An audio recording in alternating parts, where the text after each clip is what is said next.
Ani waasadi dubbadha takka isin kadha takka isinitti hima takka yaada kiyya ibsa dura ta isin kadhu waan mara dura kadha jira biyya tokko namni wahii moo'e yoo moo'e abbaanin moo'e gabra hedduu walitti qabe ka dhibbaan lakkaawamu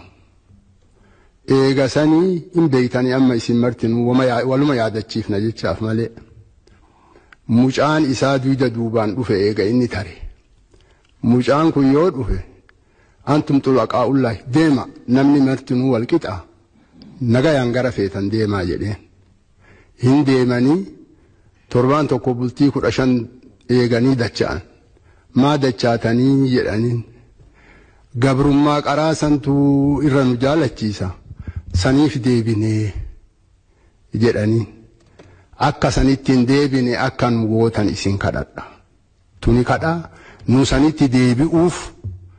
deemaa jirra ilma kiyyaa yookaa ka ufiin beeku tahi yookaa ka itti himan beeku tahi san didduwaan mana duubaa tahii jedheen abbaan ilmaan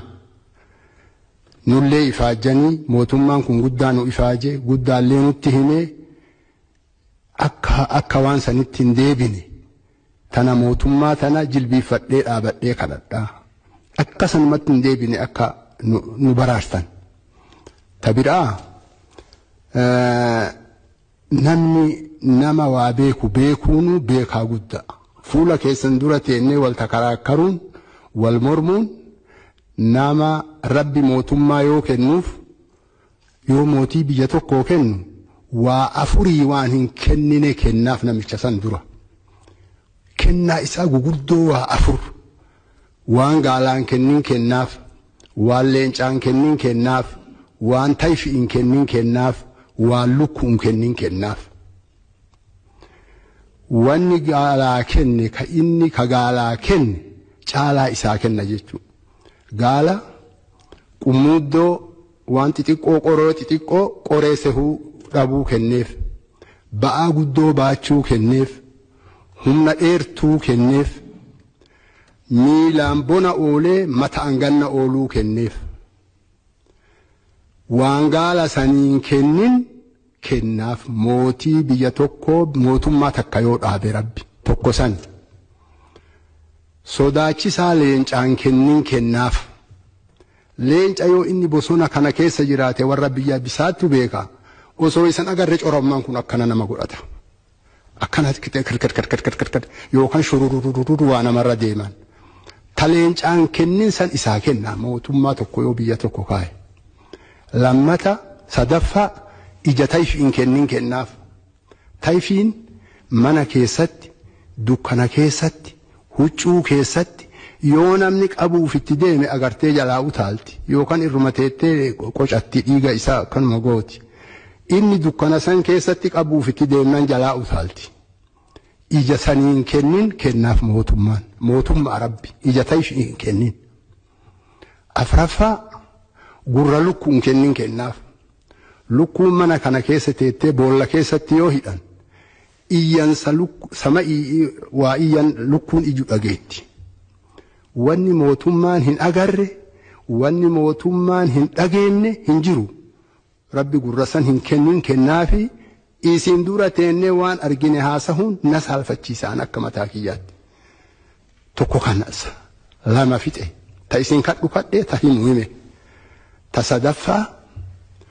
nuti namni kun marti ufii uf beeka waan ittiin jiraatu diinaa ittiin jiraatu beeka waan mara dura wanni isa yaachisu nagaya biyyaa ta'uu qaba biyyi kun yoo nu akkam taane nagaya argata karaa kamiin nageenni bu'a maslahaa nafseetiyyaatii miti isa laaluu qabna amma an akka kiyyatti ifaan wanni dhoysaa jiru hin jiru nu martinuu islaama tokko wanni irratti wal lollelleen jira wanni irratti wal hin tahin wanni irratti wal taanu jira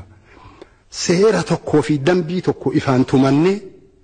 ifatti baane akka gaafa gaabdur isin nutti dhaamtanii baadiyyaarraa ulamaa itti waamne waan itti walii galle waan kanatti walii galle waan itti waliin galin wanni kun akkana haa tahu jennee murree akkasitti waliin jiraachuutu barbaachisaa natti fakkaata akka yaada kiyyaatitti. Waan hojjaan osoon tamsaan ifaan dho'isaan qabu akka nama tokko ta'utti kaayuun hin ta'u. Akka nama tokko jibbisiisutti hin ta'u. Waan itti walii galan ifaan dubbatanii ulamaa itti waamanii akka dheengadda isin asii kaat har'a saalaaf akkamitti deebina barcumaa kana jala gadi seenuu namni. Ani gabaabsee ka isin kadhullee isin kadhee ka isinitti himullee isinitti hime mala kaahullee kaahee haga kiyyatti yoo namaa tahee yoo tahullee baate wade qaallichi waan jedhee taate jarri dachaane jette san wanni bidhaan jiru hin caqacaqina dachaane gabrummaa san malee nuun ta'uu bakka. Assalaamu alaikum warahmatullahi.